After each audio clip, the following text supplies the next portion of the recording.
شلوار رو که همه میدوزن، اما توی این آموزش یکی از بهترین و اصولی ترین روش‌های دوخت زیپ شلوار رو یاد میگیری. اولین نکته‌ای که در دوخت سجاف و نقاب زیپ باید رعایت بکنی این هستش که سجاف و نقاب رو به صورت جدا در نظر بگیری.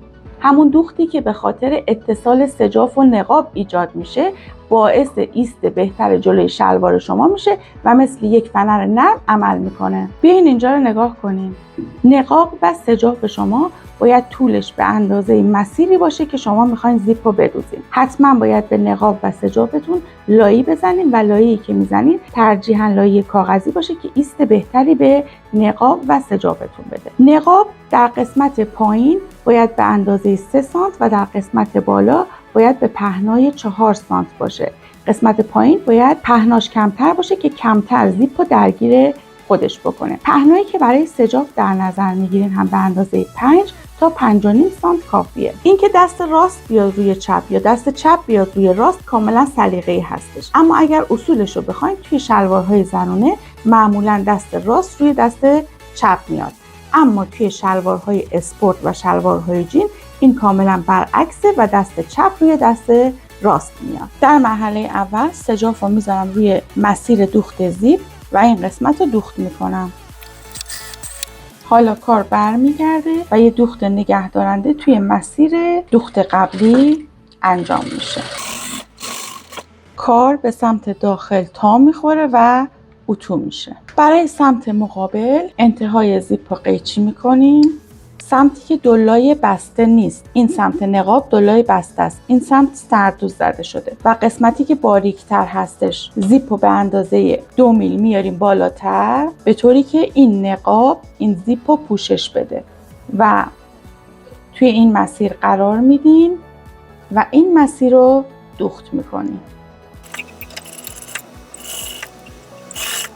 سمت دیگه شلوار رو میارین، مجموع نقاب و زیپ رو که به هم اتصال دادین روی محل دوخت زیپ قرار میدین. از روی شلوار این قسمت رو با پای یک طرفه میدوزین.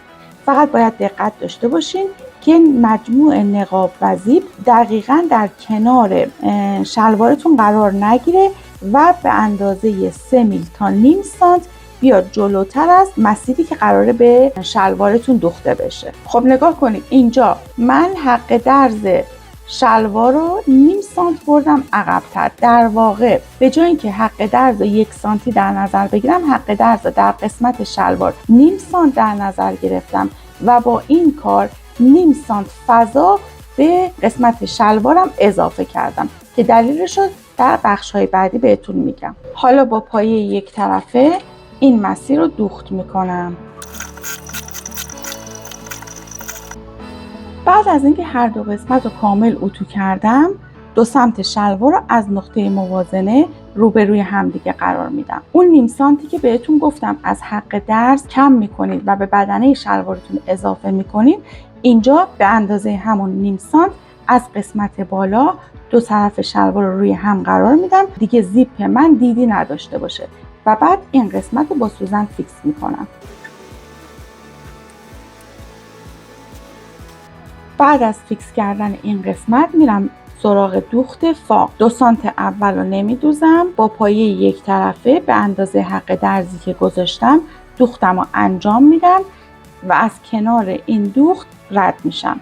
به اندازه 1 تا 1.5 سانت از این قسمت سجاف و نقاب میام بالاتر و دوخت رو تموم میکنم.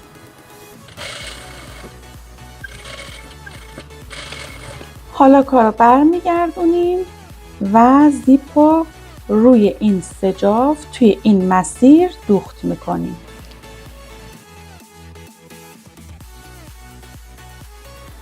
بعد از اینکه زیپ رو میدوزیم زیپ به این شکل در میاد. حالا زیپ رو میبندیم، دوباره این قسمت رو سوزن میزنیم و دوخت نمای زیپ رو انجام میدیم. به اندازه 3 سانت از این لبه فاصله میدیم و این طرح رو میکشیم. حالا دوخت این قسمت میتونه به صورت زاویه دار باشه یا اینکه این لبه میتونه اینطور گرد طراحی بشه. این کاملا سلیقه‌ای هستش.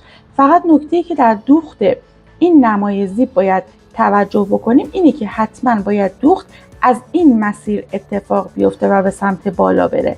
اگر از اینجا ما دوخت رو انجام بدیم و به سمت پایین بریم، در انتهای کار در این قسمت یه پیلی و کیستی ایجاد میشه.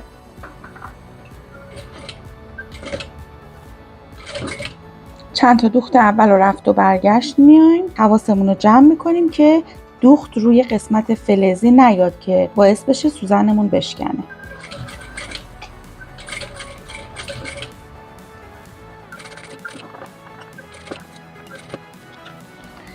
توی این مرحله قسمت نقاب رو کنار میزنیم که نقابمون درگیر نشه، دوختمون رو ادامه میدیم.